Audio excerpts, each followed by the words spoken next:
मेरे किसान परिवार के बुजुर्गों, नौजवान साथियों, आज हमारे बीच में दैया खाप के प्रधान आदरणीय चौधरी जयपाल सिंह जी के नेतृत्व में और हमारे उनके बारे के प्रधान अतर सिंह जी और पूरी खाप जो समर्थन देने के लिए आए हैं, हम तहे दिल से आभारी हैं।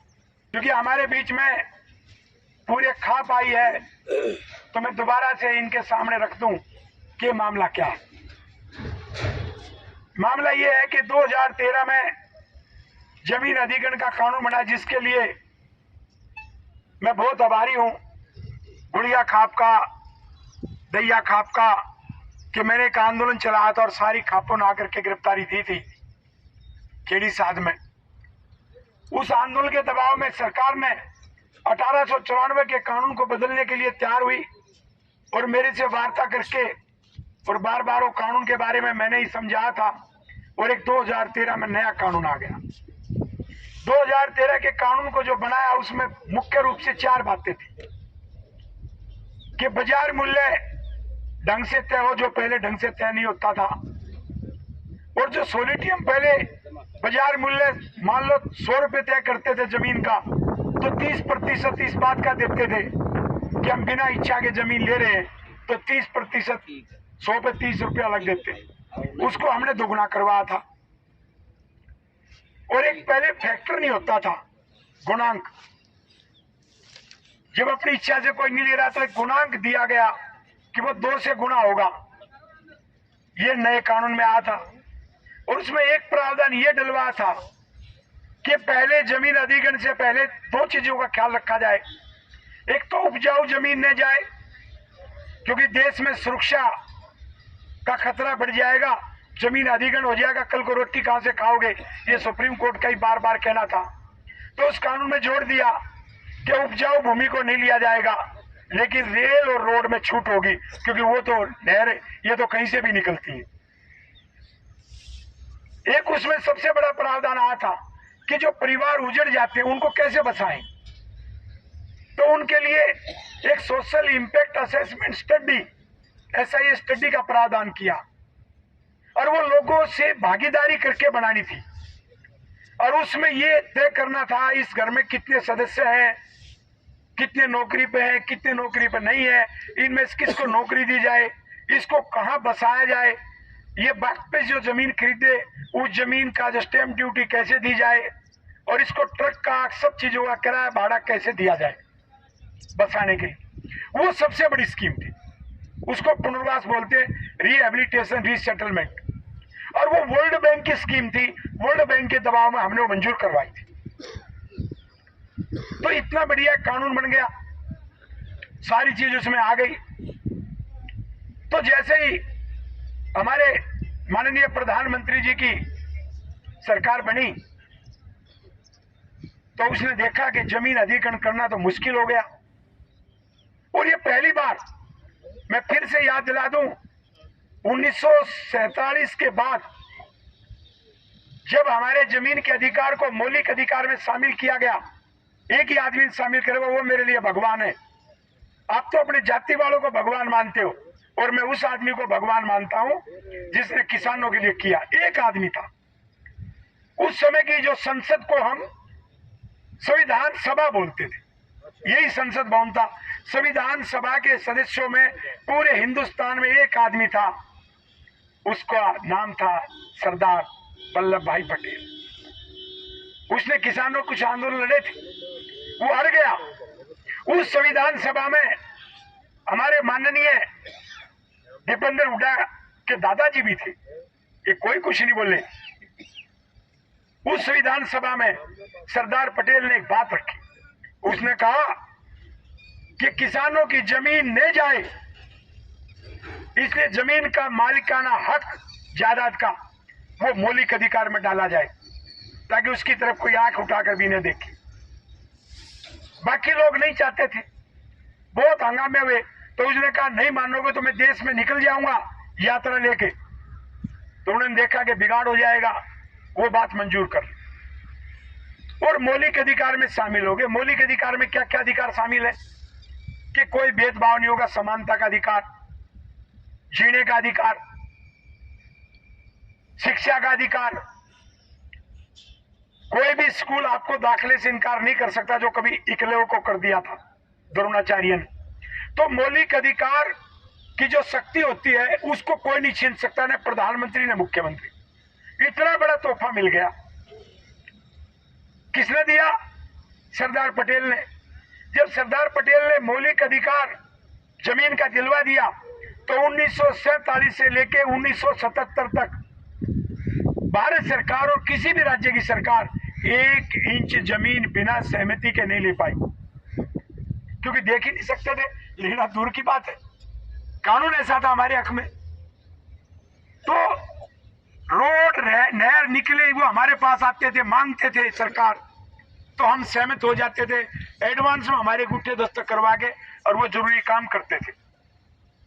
लेकिन कहीं भी हुड्डा ने, डीडीए ने जमीन नहीं ली थी। दिल्ली इतनी बड़ी है, डीडीए ने 1977 तक 1 इंच जमीन नहीं ली दिल्ली में। दिल्ली में भी गांव थे, जमीन थी। हरियाणा की बात तो छोड़ो। फिर राज आ गया जनता पार्टी का, हमारा किसान का नेता बना गृह मंत्री, और संविधान में संशोधन करना गृह मंत्री का अधिकार क्षेत्र है। जैसे आज के दिन अमित शाह ने जैसे 370 हटा दी, उस समय हमारे गृह मंत्री ने आपको तो बैठा दिया कंजावला, और बड़ी खुशी से कहते हो किसान यूनियन का जन्म हुआ, कोई लाख किसान इकट्ठे हुए, हम जेल में गए, बड़े घमंड से बताते हो। मिला क्या? हमारे चौधरी साहब ने किसानों के लिए कितने भी भलाई के काम किए हो, मैं उनका बहुत आदर करता हूं। हमारी जाति का नाम करवाया कि देश का पहला प्रधानमंत्री हमारी जाति से बना, वो सब बात अलग। लेकिन मौलिक अधिकार से जमीन के हक को निकाल के बाहर कर दिया। ये मैं नहीं कह रहा हूं, ये संसद में रिकॉर्ड है, और संविधान को उठा के देख लो, ऑनलाइन होता है सबके मोबाइल पे कि वो कब हटा। 1978 में जब वो जमीन का जो मालिकाना हक मौलिक अधिकार से बाहर कर दिया, तो सरकार के लिए रास्ता खुल गया कि आपकी गर्दन को पकड़ लो। पकड़ ली गर्दन। हरियाणा में हुड्डा बना दिया, Haryana urban development authority, Delhi में डीडीए, सभी राज्यों में बन गई, और लेना शुरू कर दिया जमीन को। जमीन चली गई। देश आजाद हुआ 1947 से 77 तक।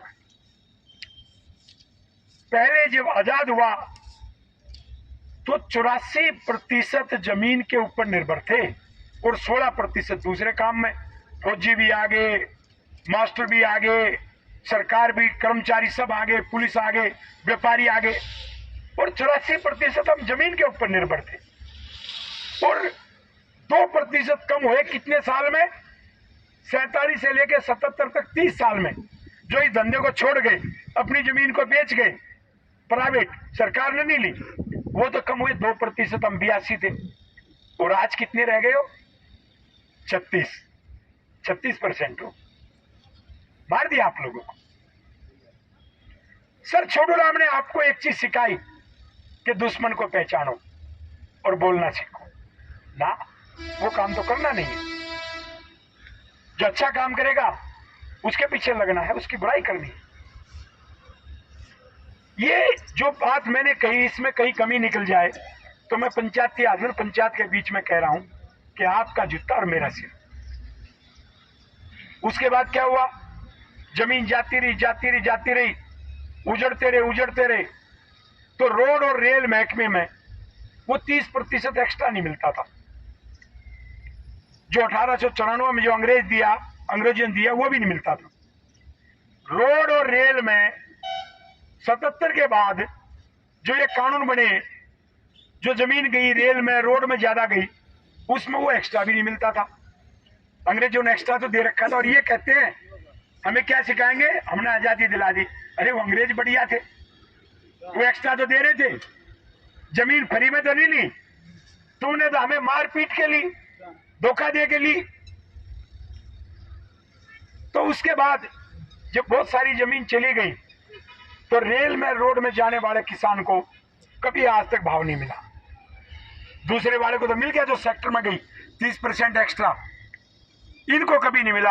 और दूसरा क्यों नहीं मिला? जो जमीन आपकी सेक्टर में जाती थी उसके लिए तो अपील थी कोर्ट, और कोर्ट में जाते थे, जज बढ़ा देता था, फिर हाई कोर्ट सुप्रीम कोर्ट, आपका फिर भी काम चल जाता था।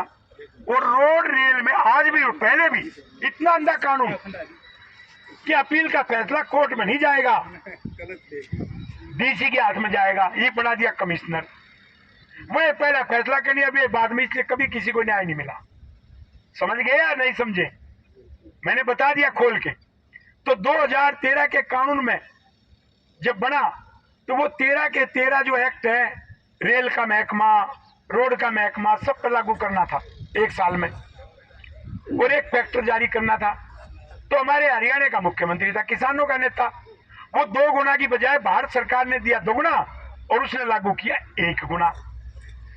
अब खट्टर क्या कहता है कि जब मैं मुख्यमंत्री आया मैंने तो बढ़ा के 1.25 कर दिया, और सोलिटी मिला के 2 गुना मिलता, मैं तो 2.5 और थारे भाई ने दिया था थारता 2 गुना, यानी सोलिटी मिला के 2 गुना हो जाता है। और भारत सरकार देना चाह रही थी 4 गुना, तो 1.5 की तो डंडी मार ली खट्टर ने, और उड्डा ने मारी 2 गुने की डंडी। ये कोई किसी के नहीं होते। ये मैं जो कह रहा हूं, ये किसी भी पंचायत में ये बात झूठ निकला है, उसके दस्तक का, उसका नोटिफिकेशन जो किसानों का नेता है वो रिकॉर्ड पर पड़ा है, और खट्टर का भी पड़ा है। दोनों ने धोखा किया, आदरणीय मुख्यमंत्री, पूर्व मुख्यमंत्री ने भी, और आदरणीय नए मुख्यमंत्री ने भी। अब क्या हुआ, उससे बड़ा एक कुल्हाड़ी चलाने की बात हो गई। जब प्रधानमंत्री जी बने आदरणीय मोदी जी, बनते ही इस जो तो 2013 में कानून हमने बनवाया था उसको बदलने की ठान ली कि जमीन नहीं ले पा रहे।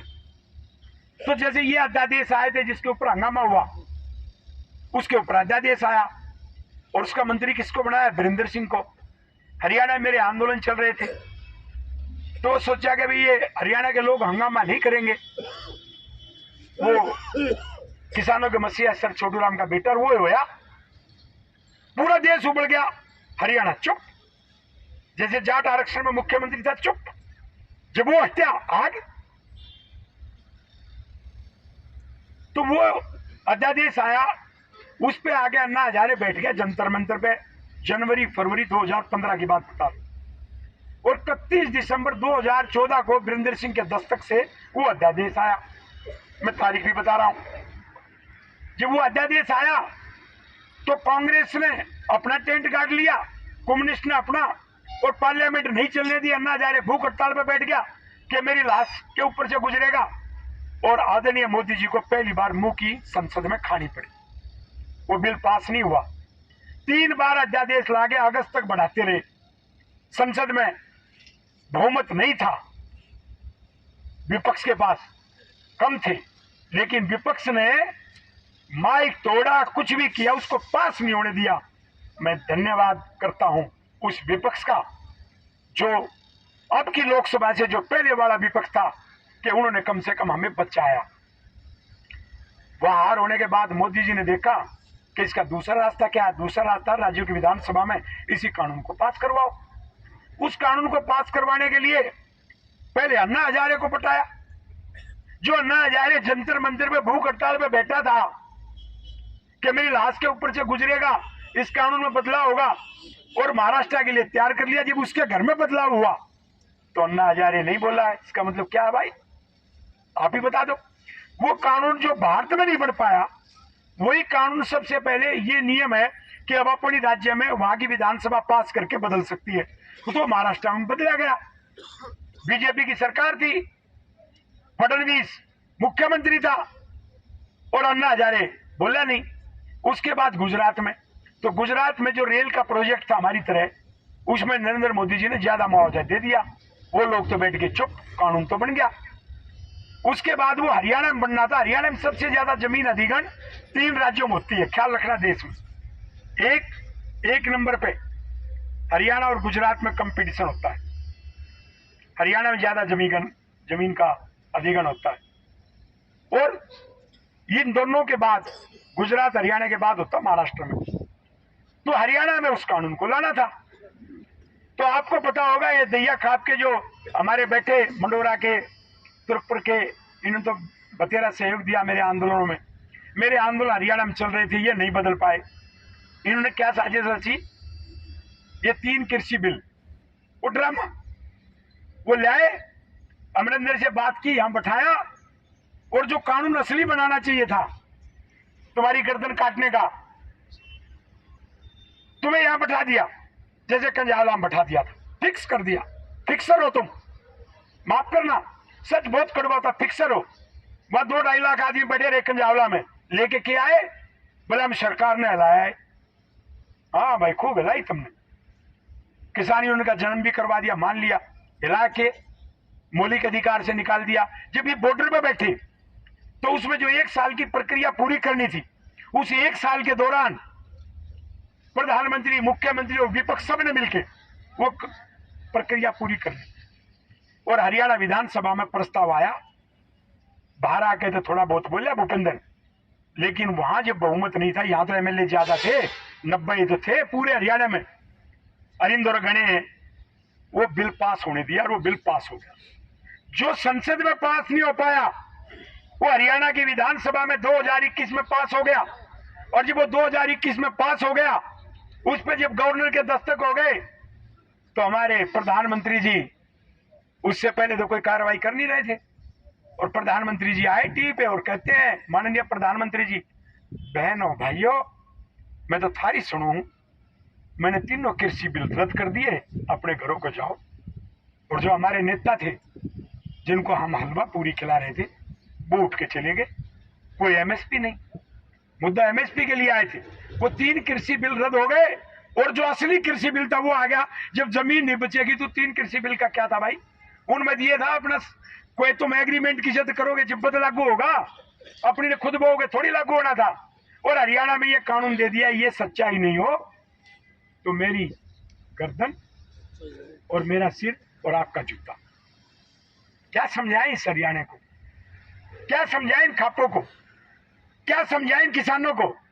ये कभी किसी के सुनते हैं नहीं, अपनी मरोड़, अपना घमंड, बेरना क्या आएगा उस क्या होगी आराम। मैं कहता हूं, कहां थे हम सब, मैं तो उस दिन से बोल रहा हूं, कहां थे, कहां था वो संयुक्त किसान मोर्चा, कहां था भूपेंद्र दीपेंद्र अजय चौटाला, अजय चौटाला, कहां थे हमारे नेता जब हरियाणा विधानसभा में ऐसा एक विधानसभा में कानून बना दिया कि 24 घंटे में जमीन ली जाएगी। कितने में, 24 में। और दूसरा क्या बना दिया कि हरियाणा की 40% जमीन जाएगी, ये बना दिया। जितने भी बड़े रोड है, एक्सप्रेसवे, केएमपी, राष्ट्रीय राजमार्ग, इन सभी रोड के दोनों तरफ 2 किलोमीटर, 2 किलोमीटर यानी 4 किलोमीटर की एक पट्टी बनाई जाएगी और कांडला बंदरगाह से जोड़ा जाएगा। और बावड़ में एक लॉजिस्टिक हब बना दिया और एक नई ट्रेन बना दी। बहुत अच्छी बात, विकास की बात।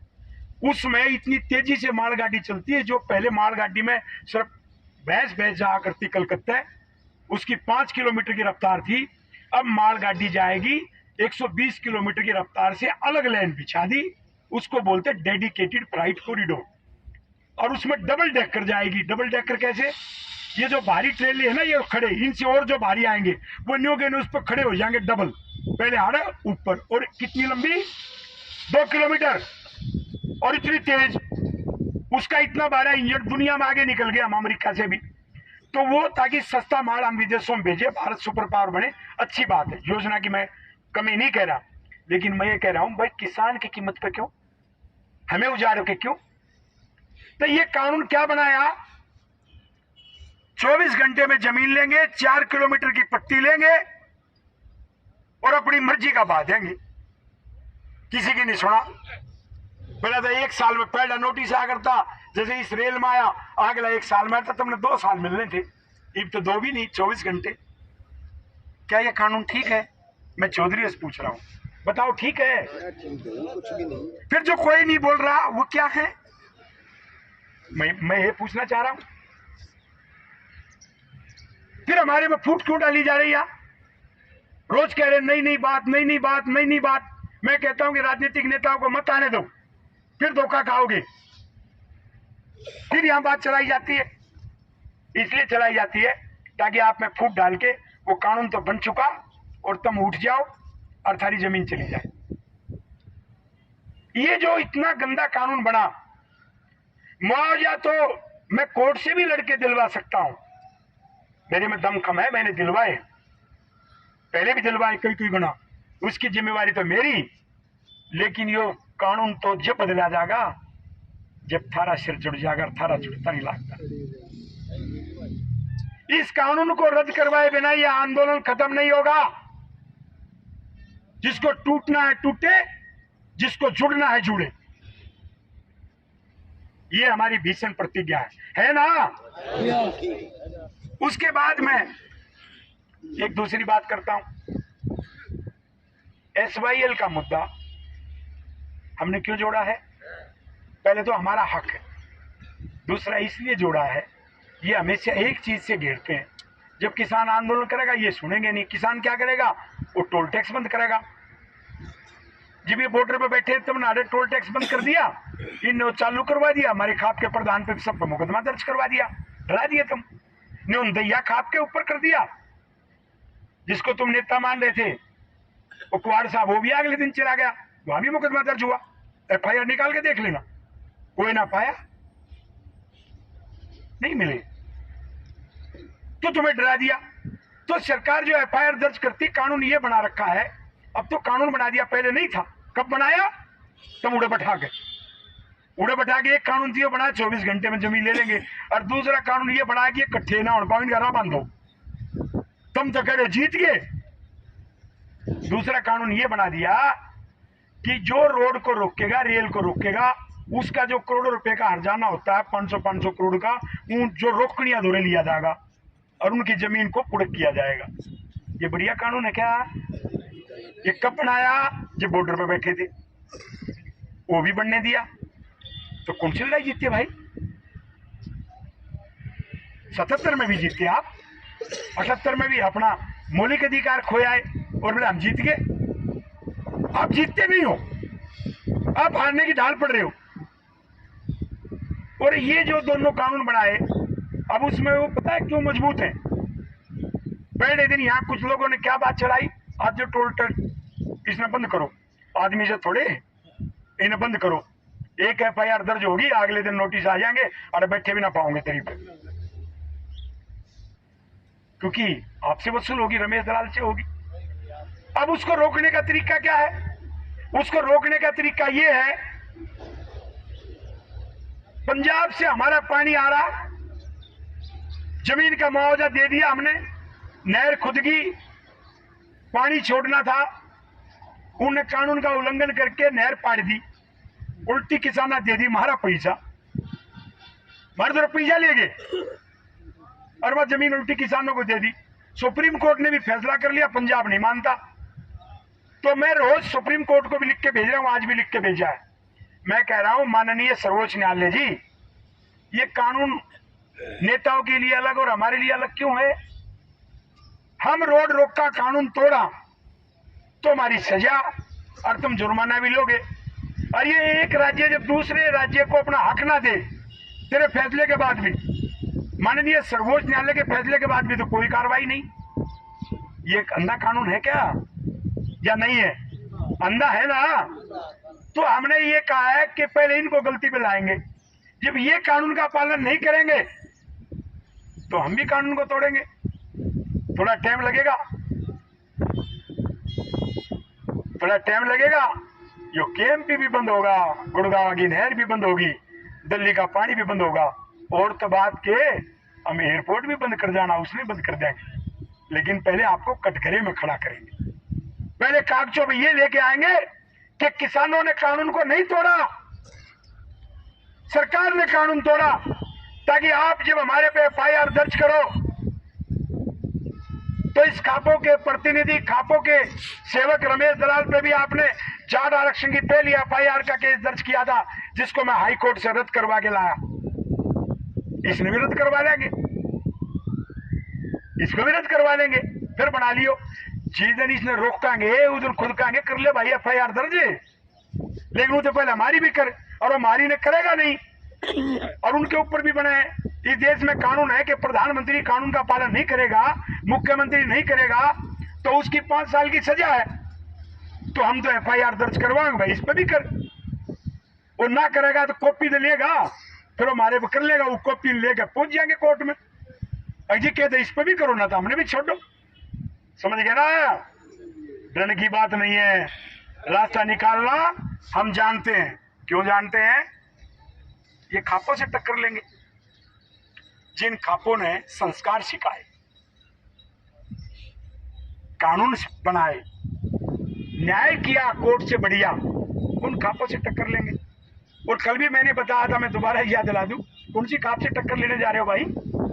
3 तो यहाँ शामिल है, गुड़िया, दलाल और दैया। पता है इनका क्या है? ये मैं दोबारा से बता दूं, मोदी जी टक्कर लेगा या माननीय मुख्यमंत्री जी इनसे टक्कर लेगा? आपको एक बात कहना चाह रहा हूं, आंदोलन रखेंगे गांधीवादी, लेकिन धीरे धीरे अपनी ताकत बढ़ाएंगे। आज मैं रोहतक में बात करके आया हूं, जिनकी मैंने जमीन छुटवाई थी। मगर अभी तुम भी अब धरने पे बैठो, हर जिले में बैठाते हैं, धीरे धीरे संख्या बढ़ेगी और फिर एक दिन हमला बुलाएंगे और हमला बोल के यो टोल टैक्स सारी चीज रोक देंगे। या तो हमारी बात मान लो ना, जिस दिन हम बिगड़ गए ना, कब मान के को ना, गलत तो नहीं कह रहा ना भाई। गांधीवादी हाँ हाँ हाँ, लेकिन ठीक है, जब तुम में ना कानून का पालन करोगे तो हमें भी कानून को तोड़ना पड़ेगा मजबूरी में। यह संदेश देना चाहता था। आज का एक प्रस्ताव आपके सामने रख रहा हूं। SYL का पानी का मुद्दा बता दिया कि सुप्रीम कोर्ट के फैसले के बाद जब पानी नहीं मिल रहा वो हमारे मुद्दे में शामिल है, तो कौन सी कोर्ट हमें सजा देगी? जब सुप्रीम कोर्ट के फैसले के बाद भी उनको सजा नहीं देते तो हम रोड रोकेंगे, हमें कैसे दे देंगे? हमारे साथ मुद्दा SYL भी है और पानी ले आवांगे। ज्यादा गल जोड़ा है, हमारा सुरक्षा कवच भी है और हमारा हक भी है। 108 गांव हिंदी भाषी है। अभी सरकार है, कर्नाटक में बीजेपी, महाराष्ट्र में बीजेपी, उड़ के विवाद खड़ा करवा दिया बीजेपी ने। कुछ गांव मराठी भाषी कर्नाटक में, बोले इन्हें महाराष्ट्र में शामिल करो। रोज अखबार हम तुमने पढ़ी होगी। और ये उसको दे भी गई, इवनी थोड़े दिन में उसको देंगे महाराष्ट्र को। लेकिन माननीय प्रधानमंत्री जी, मुख्यमंत्री जी सुन लो, वो महाराष्ट्र में कर्नाटक के मराठी भाषा के गांव शामिल करने से पहले जो कमीशन ने पास करा के हरियाणा को देने के लिए 108 गांव जो हिंदी भाषी हैं, जो सिरसा जिले के साथ लगते हुए जो फाजिलका है भोर तहसील के गांव 108, वो इन दैया, दलाल, गुड़िया खाप के बीच में रख के जा। तब कर्नाटक की सोचिए, न तो हम लेके दिखावांगे, हम कमजोर को नहीं। ये गलत बात तो नहीं है? गलत है क्या? जब बंटवारा हमारा होना था तो बंटवारा ढंग से हो। बंटवारे के ऊपर तो महाभारत हुई, बंटवारे के ऊपर भेदभाव क्यों? हरियाणा को कमजोर क्यों माना जाता है? न SYL का पानी, न 108 गांव, और ये भी यो कानून बना दिया, न यो पंजाब में, न यो कानून राजस्थान में, न यो कानून दिल्ली में, यो हरियाणा में क्यों बनाया कि 24 घंटे में जमीन लेंगे? रेल के और रोड के जितने भी राष्ट्रीय राजमार्ग हैं, GT रोड गया उसमें भी 4 किलोमीटर की पट्टी। ये नया जो नीलोटी से गया अमृतसर कटरा, इसमें भी 4 किलोमीटर की पट्टी। ये जो रोड गया रोहतक वाला, इसमें भी 4 किलोमीटर की पट्टी। KMP पे भी 152 पे भी जमीन बचेगी कहां? ये मास्टर प्लान बनाया है। तो भाई आज एक मांग 2-4 दिन में और धरांगे, इब थोड़ी इस पर और मैं अध्ययन कर रहा हूं। जो तुम काट दिए ना मौलिक अधिकार से, उन उल्टा शामिल करवाओ। न ये 36 मात है, ये 10 भी ना रहेंगे। अंडी जाइए मजदूर बने, लड़ाई लड़ेंगे, अपना हक लेंगे, वीरता का इतिहास कायम रखेंगे, लेकिन कायरता और सभ्यता के साथ। कायरता नहीं करेंगे और सभ्यता के साथ लेंगे। सभ्यता किस चीज को कह रहा हूं?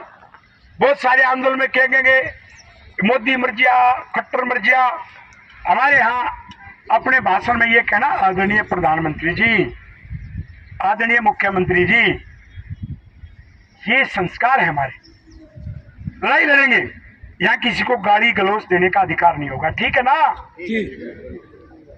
किसी को भी गाली गलौज देना वो हमारी खापों की परंपरा नहीं है, वो किसानों के संस्कार में नहीं है।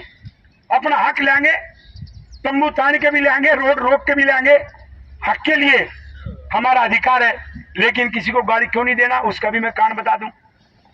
हम कह रहे वो कानून का पालन नहीं कर रहे, और प्रधानमंत्री और मुख्यमंत्री और मंत्री है संवैधानिक पद, संविधान में व्याख्या है, यदि उनको हम गाली देंगे तो संविधान को गाली होगी, समझ गए ना।